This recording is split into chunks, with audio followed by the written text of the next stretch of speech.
I'm actually not going to stay here either. We're underneath the tree. That was a grip on it. Go across the street here.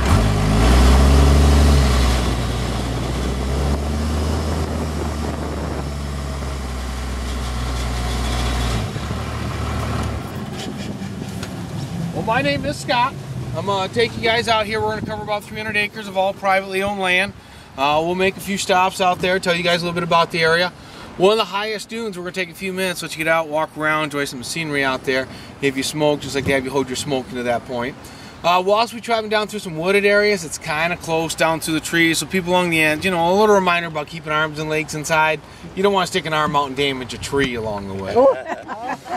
Heaven forbid. Loose valuables, purses, wallets, cameras, just kind of keep a tight hold, know where things are at. Don't lay something on the floor or on the seat unattended to because they like to work their way out. Just know where things are at. And the hats, you just want to watch so they don't blow off on you out there. And the scarves are tied on nice and tight. But we're ready to go dune riding? Yeah, we're ready. All right. Gung-ho.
But there's a small little inland lake on the other side of the fence. It's called Goshhorn. Goshhorn is an awful deep lake. In the center, it is over 100 feet deep. Along the shoreline here, the sand dune, if you only have to take about 8 steps or so into the water, you would drop in over your head. There's no shallow spot to this side of the lake. That's because the lake is one out beyond us here to a point-like shape. The sand dunes over time have blown in and covered up almost half of this lake. But the lake's a nice lake though for swimming and fishing both. They state there is an underground stream below us that goes on out to Lake Michigan. That's how a lot of fish actually get into the lake. Now since I've heard that, that is one of the main reasons why I'm not in a seatbelt.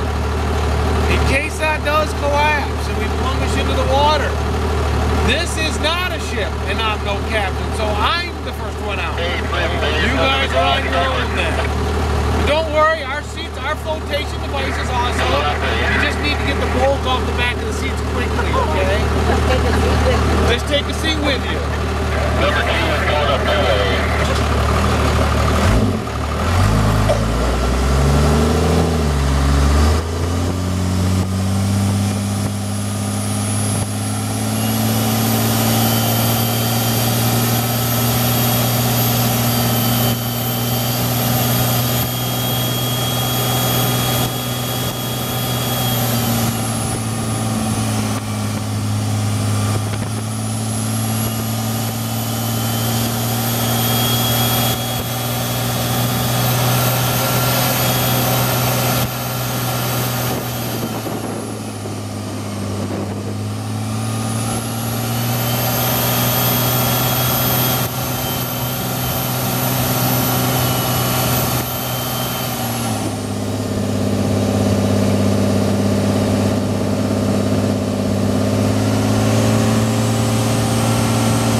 a good worker.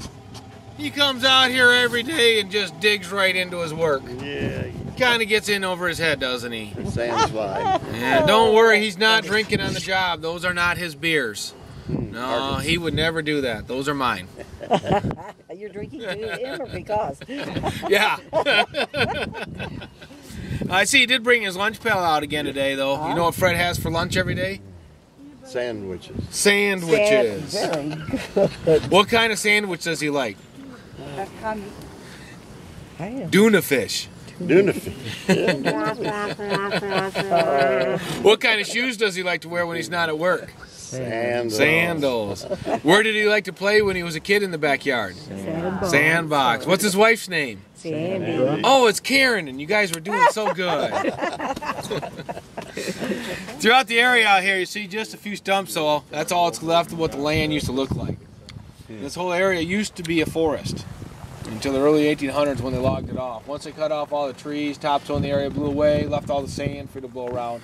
The sand's blown up and around stationary objects to form the dunes you see out here today. It took trees, stumps, rocks, a few lost kids out here. Sand just collects around, forms a nice dune. The grass, that was all planted back in the 60s. They did this to stabilize the dune so it wouldn't blow inland anymore. I told you how it blew into Goshorn Lake.